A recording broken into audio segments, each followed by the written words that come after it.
राम राम, जय बुंदेली, जय राम राजा सरकार। इस समय हम मौजूद हैं ओरछा धाम में, और ओरछा धाम में है तो नमस्कार कहना सही नहीं रहेगा, इसीलिए सभी को राम राम पहुँचे। आज अयोध्या ओरछा धाम पहुँचे हैं, जिसको बुंदेलखंड का अयोध्या भी कहा जाता है।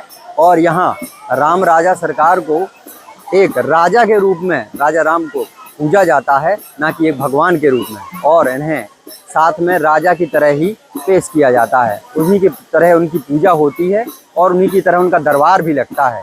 इसके बारे में पूरी विस्तार से जानकारी लेंगे। यहाँ के एक स्थायी निवासी हैं पंडित जी, उनसे चर्चा करेंगे। पंडित जी नमस्कार। जैसे क्या शुभ नाम है? हमारा नाम है युग शुक्ला। शुक्ला जी, इसके अयोध्या बुंदेलखंड की अयोध्या कहा जाता है इसे। इसके बारे में कुछ आप विस्तार से बताइए। इसके बारे में ये सब है कि यहाँ जो अयोध्या मानी जाती है या मिनी अयोध्या मानी जाती है, क्योंकि राम राजा सरकार दो ही जगह रुके हैं। एक तो अयोध्या धाम में जो वहाँ पर भगवान प्रकट हुए हैं, यहाँ पर जो आके भगवान शयन करते आते हैं।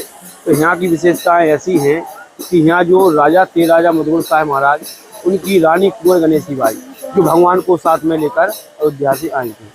तो जब भगवान को अयोध्या से लेकर आए तो भगवान ने रानी से कुछ वचन मांगे थे, 3 प्रकार के। तो रानी से कहा था कि पहला वचन हमारा ये है कि पुख नक्षत्र में चलेंगे, दूसरा वचन हमारा ये है कि साधु संतों द्वारा चलेंगे, और तीसरा जहां हम बैठ जाएंगे वहां से उठेंगे। जब रानी भगवान को लेकर आ रही थी तो राजा को उन्हें संदेशा भिजवाया कि मंदिर का निर्माण किया जाए, क्योंकि हम राजा को, राम राजा सरकार को साथ में लेकर आ रहे हैं, ऐसे मंदिर का निर्माण किया जाए जो हमारे महल के कनेक्ट हो। तो ये मंदिर बनाया गया था भगवान के लिए, ये वाला मंदिर उनके लिए बनवाया गया। और रानी का महल उस साइड है, और ये है रानी की किचन, जिसको बोलते हैं रसोई घर। भगवान इसमें विराजमान है।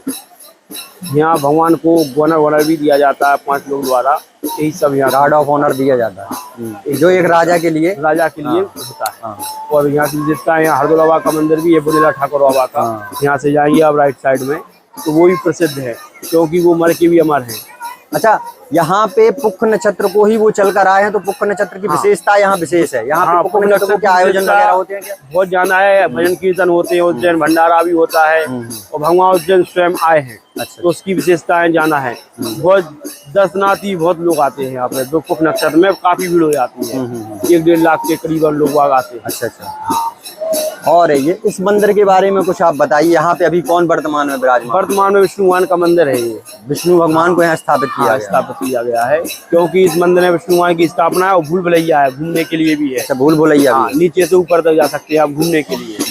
यही सब यहाँ की विशेषताएं हैं। और यहाँ पिछले महीने ही शायद अभी सीता विवाह हुआ था। बड़ा आयोजन होता है ओरछा में भगवान का। जब राम विवाह होता है, विवाह पंचमी पे होता है। जो विवाह पंचमी भगवान का राम विवाह होता है, तो उसमें भगवान की बारात निकाली जाती है पूरे ओरछा में। ये भगवान की ससुराल है सामने।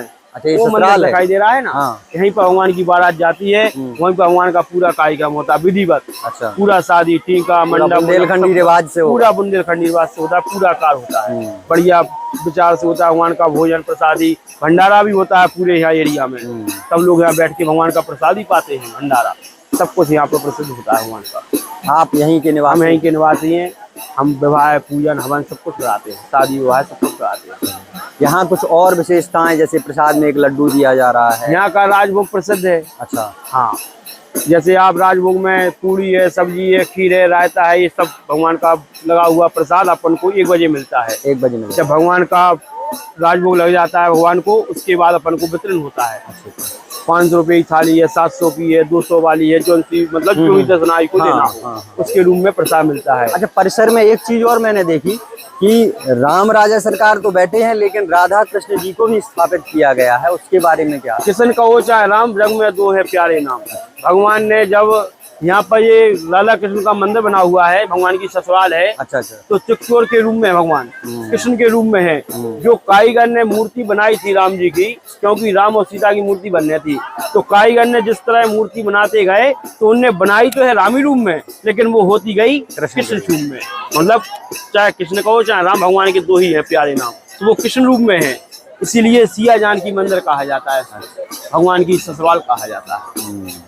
इसीलिए पाताली हनुमान जी मंदिर है, जो भगवान को साथ में ले जाते हैं। अच्छा, पाताली हनुमान जी मंदिर शाम को, क्योंकि भगवान ने कहा था कि दिवस ओरछा रहते हैं और सहन अयोध्यावास। दिन भर तो हम ओरछा वास करेंगे, लेकिन रात्रि में ओरछा धाम से हम अयोध्या के लिए प्रसिद्ध हैं। अच्छा, रात्रि में अयोध्या धाम के लिए यहाँ से शयन के लिए जाते हैं भगवान। और प्रतिदिन। सुबह सुबह आरती में प्रातः काल आ जाते अपने हैं, यहाँ पे राज दरबार में उपस्थित। यहाँ का राज का संभाल लेते हैं। बहुत बहुत मुलाकात यही आपसे, सब। धन्यवाद। जय श्री राम।